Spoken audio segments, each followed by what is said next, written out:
सुप्रभात विद्यार्थियों।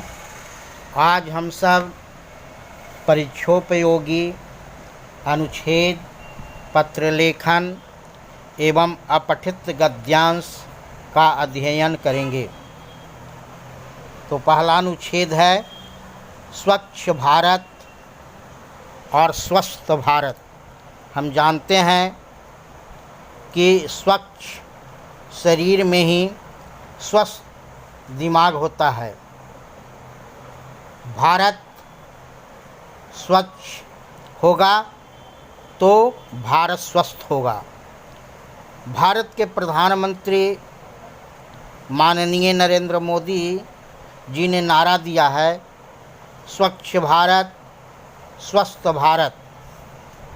उन्होंने भारत को शौच और गंदगी से मुक्त भारत बनाने का प्रण लिया। देखा जाए तो पिछले कुछ वर्षों में देश की सूरत बदली है। पहले लोग रेलवे लाइन के आसपास खुले स्थान पर शौच किया करते थे, लेकिन आज हर बस्ती, हर मोहल्ले, हर घर में शौचालय बन गए हैं। स्कूलों, बाज़ारों और सार्वजनिक स्थलों पर भी शौचालय बना दिए गए हैं। अब धीरे धीरे लोग उनका उपयोग करना सीख रहे हैं। पहले नगरों में गंदगी की ढेर हुआ करते थे, इसलिए लोग कहीं भी कूड़ा कचरा फैला देते थे। परंतु अब लोगों को स्वच्छता की आदत पड़ गई है। बच्चों से लेकर बड़ों तक सभी गंदगी फैलाने से डरते हैं। लोग कुछ भी खाकर सड़कों पर फेंक दिया करते थे, जैसे केले के छिलके आदि, जिससे दुर्घटना भी होती थी। लेकिन अब इस तरह करने से लोग डरने लगे हैं और उन्हें शर्म आने लगी है। जब बच्चे ही बड़ों को गंदगी फैलाते देख टोक देते हैं तो बड़ों को भी हाथ रुकते हैं। उम्मीद है शीघ्र ही भारत न केवल स्वच्छ बनेगा बल्कि स्वस्थ बनेगा और भारत यह सदियों से महान रहा है, महान है और महान रहेगा। और अब हम एक पत्र का अनुसरण करेंगे। तो एक पत्र लिखना है, आवेदन पत्र प्रधानाचार्य के पास, जिसमें फी माफ़ी का संबंध में हो।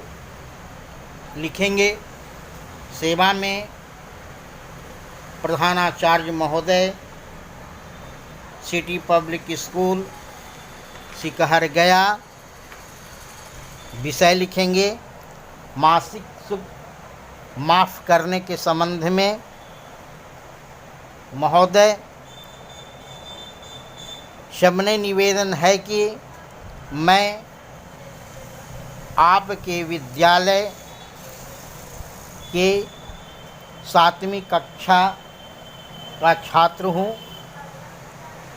मेरे पिताजी एक गरीब किसान हैं।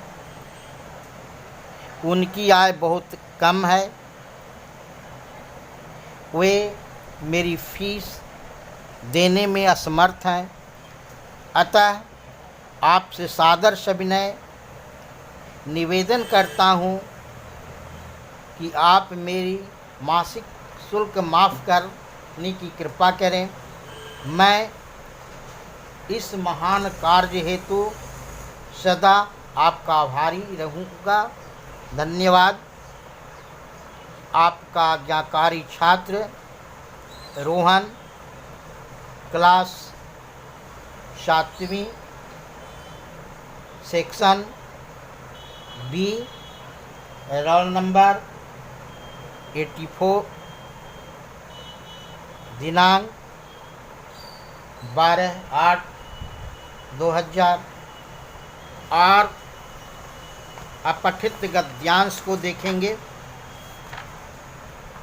उस गद्यांश को पढ़कर और हम प्रश्न को जो है से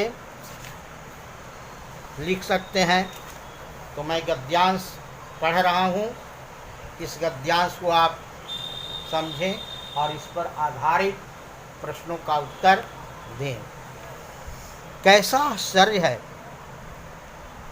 भारत में लगभग 2.5 करोड़ इंजीनियर हैं, लाखों डॉक्टर हैं, लाखों बड़े बड़े व्यापारी और उद्योगपति हैं, लाखों लोग बड़ी नौकरियां में हैं। यहाँ तक कि हर साल 2.5 करोड़ लोग विदेश यात्रा पर जाते हैं। क्या आप मान सकते हैं कि इन श्रीमानों की वार्षिक आय 10 लाख से कम होती होगी? नहीं। फिर भी केवल 32 लाख लोग ऐसे हैं जो अपनी वार्षिक आय 10 लाख रुपया या उससे अधिक दिखाते हैं। कारण यह है कि वे अपनी आय पर सरकार को कर नहीं देना चाहते हैं। वे सरकार द्वारा निर्मित सड़क, रेल, मेट्रो, बिजली, गैस आदि सुविधाओं को मुफ्त में भोग करना चाहते हैं। यह सरासर भ्रष्टाचार है, चोरी है, अपराध है। सोचिए कि कहीं हम चोरी के धन पर तो नहीं पल रहे हैं, और यदि पल रहे हैं तो हम क्या हुए? यह सोचने की बात है। अब इस पर आधारित प्रश्न को हम देखेंगे और उत्तर भी समाधान करेंगे। पहला प्रश्न, भारत में 10 लाख वार्षिक से अधिक कमाने वालों की संख्या आपके अनुमान से कितनी होगी? इसका उत्तर होगा करोड़ों की संख्या में। दूसरा प्रश्न हो सकता है, भारत में कितने लोग अपनी आय 10 लाख रुपए वार्षिक से अधिक दिखाते हैं? इसका उत्तर होगा 32 लाख। तीसरा प्रश्न हो सकता है, लोग अपनी आय क्यों छिपाते हैं? इसका उत्तर होगा कि वे सरकार को आयकर नहीं देना चाहते हैं। चौथा प्रश्न हो सकता है, सरकार आयकर से क्या क्या सुविधाएं प्रदान करती हैं? इसका उत्तर होगा सरकार आयकर से सड़क, बिजली, मेट्रो, रेल, गैस आदि आवश्यक सुविधाएं प्रदान करती हैं। लेखक ने आयकर की चोरी करने वालों को क्या कहा है? लेखक ने आयकर की चोरी करने वाले को भ्रष्टाचारी और चोर कहा है। धन्यवाद।